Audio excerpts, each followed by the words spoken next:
An increase to JobSeeker is predicted. Let's have a look. Hello everyone, Florian.heise here and welcome to another episode of HeiseSays. Grab your stein of coffee and let's have a look at this article from news.com.au because, well, there's an interesting tone to it. So millions of Aussies in line for a cash boost as the JobSeeker rate is set to rise. So they're looking at increasing welfare. Now, my view on welfare is that it is intended to be a temporary emergency payment for those people that don't have or have burned through their reserves, and it's designed to stop people becoming destitute and to reduce the crime rate in Australia. It's also necessary because the government has artificially stepped into the market and set a minimum floor on wages, so there are some people that don't even have the skills to reach that minimum level. That's my perspective on it. I wouldn't argue it's UBI. It's not intended to be UBI. I think some people might get a bit of a shock when they realize just how many hoops you need to jump through to get the government welfare, how little savings you're expected to have. It rewards those that don't plan. Now the question is, do you want to have a society where we don't have these programs in place, or perhaps, and have people either fall into destitution or depend on private charity? Or the danger is, do we get a generation of people that don't really appreciate what they're receiving and pass that on to the next and to the next? It's the intergenerational poverty trap, and then the perpetual victim mentality that we start to see manifest, which frankly scares me more than anything. Once people think they're a victim, they've lost half the battle in their life. It's all to do with your own perception of your life. You're the only one that has the agency to make change. But is that even an allowed opinion to have these days? My concern is if they raise this job seeker, this welfare too high, it will disincentivize people from working because people aren't stupid. Because there are costs associated with going to work. You have to go and travel. You have to get uniform costs. You have to have packed lunch. You need a coffee out. And if you're doing 40 hours a week, maybe you get no time with your family. For what, $100 extra? Is it worth it? So let's have a look, everyone. Millions of Aussies in line for a cash boost as job seeker rate is set to rise. The coronavirus support payments are set to end in less than 6 weeks, but more than 1.2 million Aussies are set to get more cash in their pockets. A permanent boost to the fortnightly dole payment will be at the centre of a federal government Razor Gang committee meeting on Friday.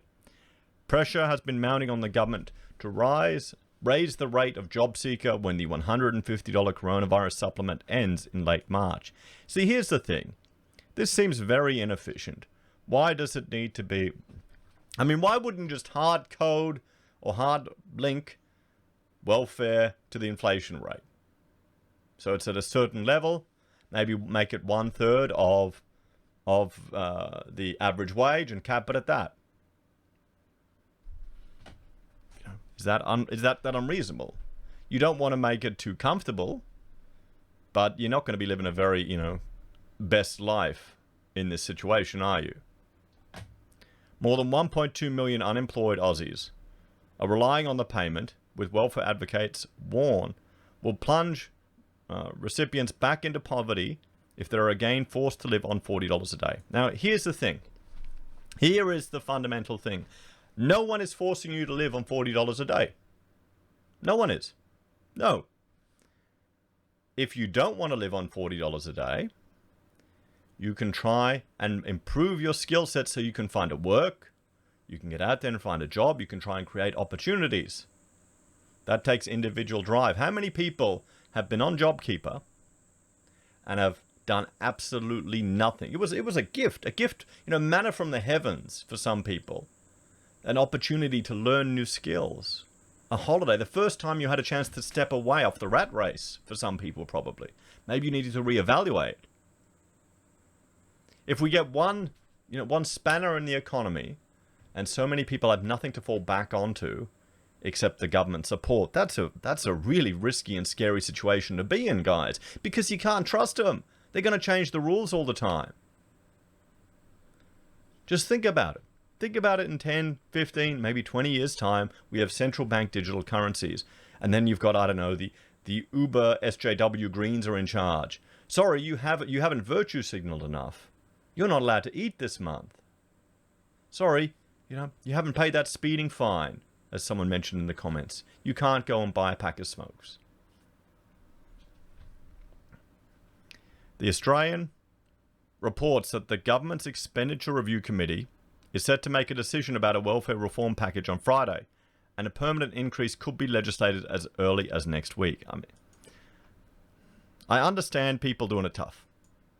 I appreciate that. They're going to be people who, through no fault of their own, their entire livelihood and business, their jobs, it's all been destroyed by the government. You've got to remember that. This shouldn't be a goal for someone to get an increase for their welfare. There should be opportunities for people to create businesses. But, there should be more jobs. There's calls for manufacturing here in Australia. Why would you do it? Why would you even set up a business? Why would you jump through all the hoops, put up with all the BS, go through all the red tape? How many people just offshore all the work overseas, which could just as easily be done here? But then you've got a language barrier sometimes, you've got cultural differences, you've got time differences. And often it isn't that much cheaper than hiring someone here in Australia. But there's less red tape, less hassle. Proposed overhauls to the dole have included making a single payment for all jobless Australians that would scrap multiple supplements and subsidies. The only advantage I would see in UBI, Universal Basic Income, because remember, if you're getting it, it has to go to everyone. It has to go to everyone if it's going to be universal. Gina Reinhardt will be getting it, guys. How many idiots can you see people can't even understand the progressive taxation system here. They blow a fuse when they see someone earning 200K getting more of a tax deduction or a tax refund or tax saving than someone on 40K a year. So UBI would be impossible for the average punter to understand, and the media would just lap it up. But can you see all of the unionized civil servants who are getting paid above average, all getting fired because we don't need them anymore? Oh, we've got UBI. We can manage that with a team of 20. Then there'll be special interest groups requesting their own special version. I mean, what's happened now? Is there a culture of not working? Isn't it aspirational to work, to better oneself? Or have people just lost hope? I mean, work yourself to death for what? What's the average wage? 80 grand a year is the average? And a lot of people are below it if we go to ABS. There you go. 1,700. Look at the public. Male public servant. $1,900. Male private. $1,700. Funny that, eh? Why are servants being paid more than the people they serve? That doesn't seem right, does it? It should be permanently pegged below the average wage because of the increased job security. What do you reckon?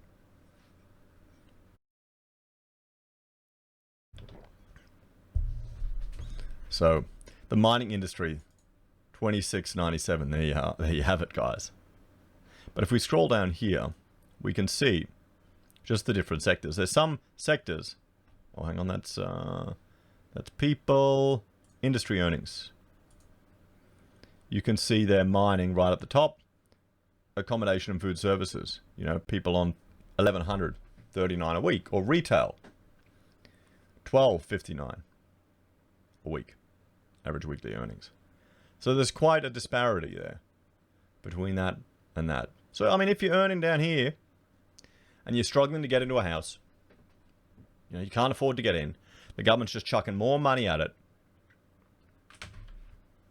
Maybe you just feel hopeless.